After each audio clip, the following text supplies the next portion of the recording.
presidennya masih ada, masih. Kemudian Pak Habibie lengser. Nah, presidennya ada nggak? Ada. Kemudian diisi oleh orang lain, yaitu Kiai Haji Abdurrahman Wahid, almarhum atau Gus Dur.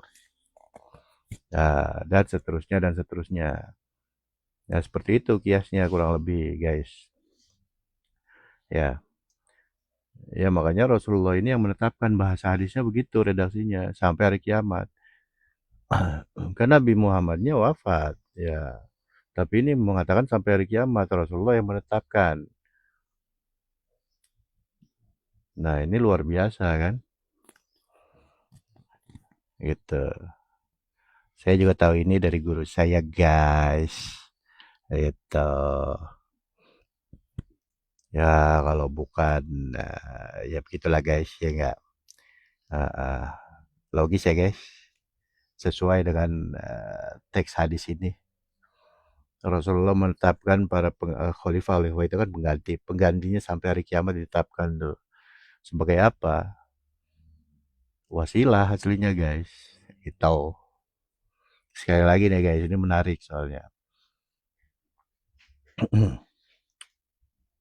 Dan sebelum Rasulullah wafat, beliau telah menetapkan para khalifah sebagai wakil beliau untuk menunjukkan manusia ke jalan Allah.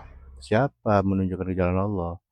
Wakil beliau, sama kayak beliau berarti sampai hari kiamat. Nah, ya berarti wasilah, penyambung, penghantar antara manusia dengan Tuhannya.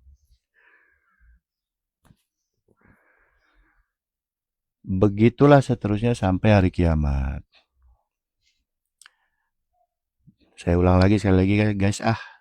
Dan sebelum Rasulullah wafat, beliau telah menetapkan para khalifah sebagai wakil beliau untuk menunjukkan manusia ke jalan Allah.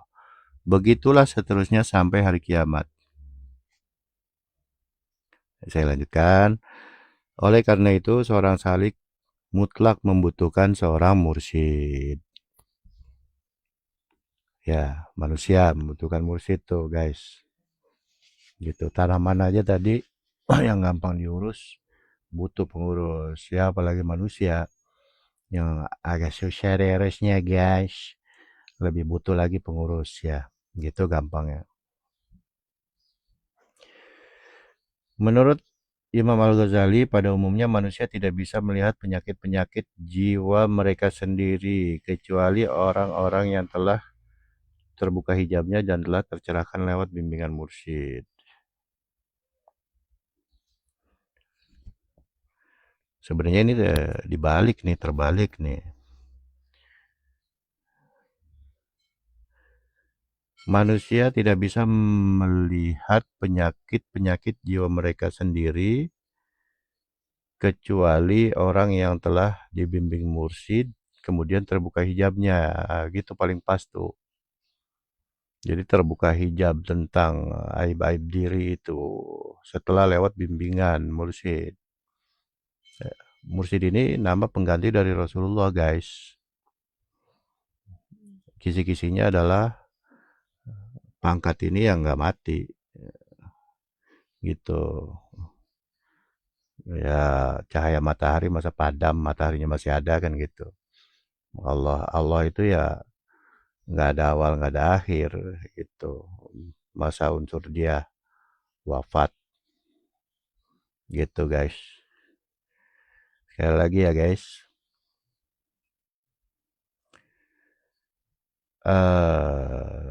Mana tadi tuh? Manusia tidak bisa melihat penyakit-penyakit jiwa mereka kecuali yang telah terbimbing oleh mursyid sehingga terbuka hijab-hijabnya. Seperti itu guys. Hanya itu caranya. Saya pun merasakan begitu. Saya kira saya bersih, bisa membersihkan diri saya.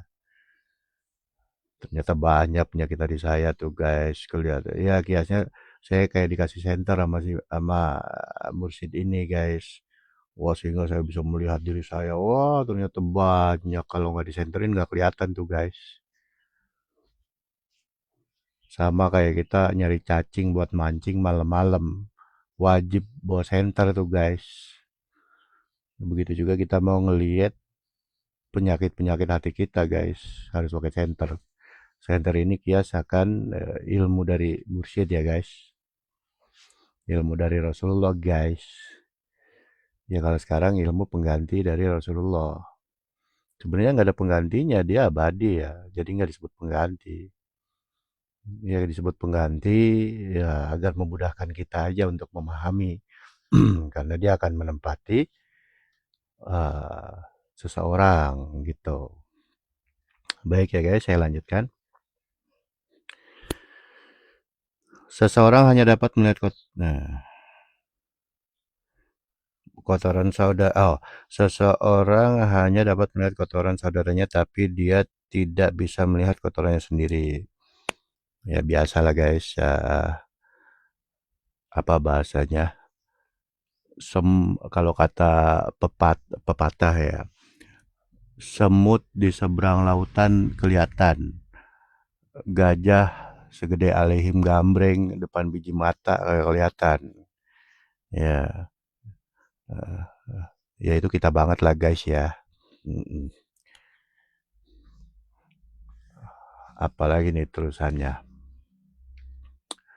Seorang mursyid atas karunia Allah mengetahui penyakit-penyakit hati manusia.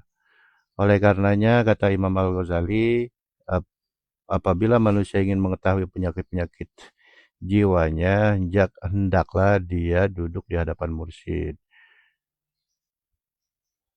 Ya, yang mengetahui penyakit-penyakit jiwa dan apa nih?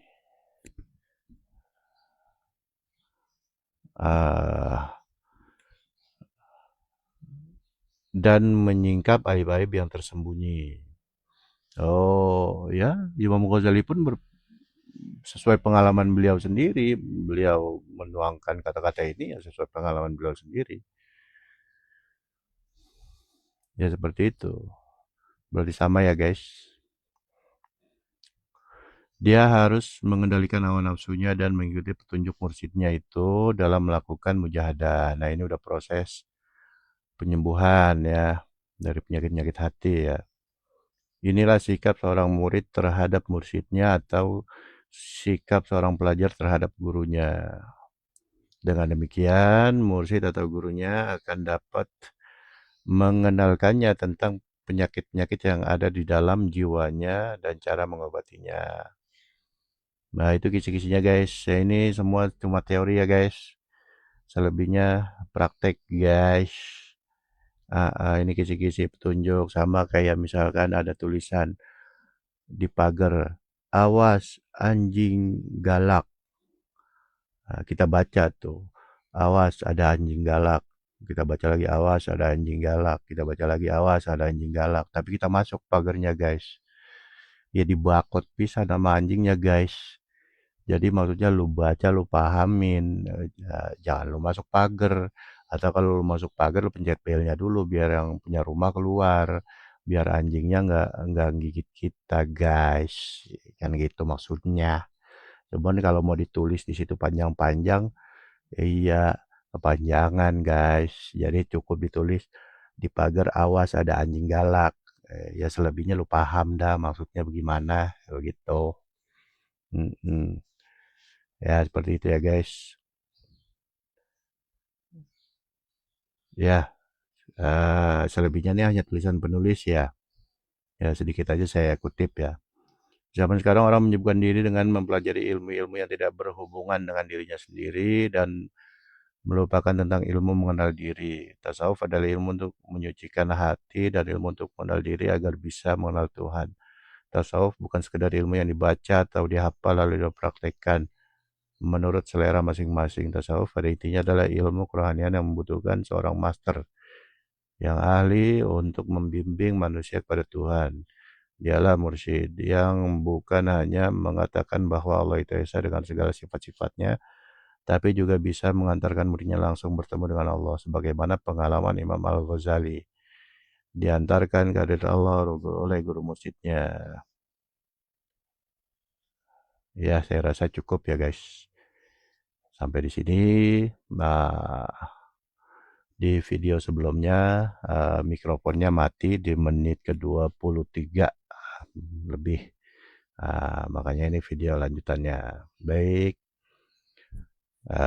sampai di sini. Mohon maaf atas segala kekurangan.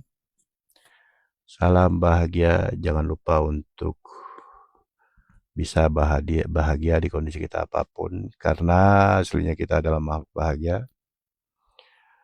Dan jangan lupa untuk ngudag-ngudag petunjuk guys. Ya, udag tuh guys. Udah gitu bahasa Betawi, maksudnya lu kejar dah gitu.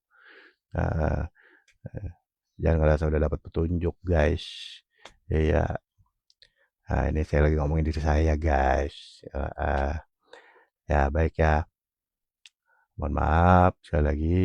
Ilahi anta maksudi ridho kamatlubi. Wassalamualaikum warahmatullahi wabarakatuh.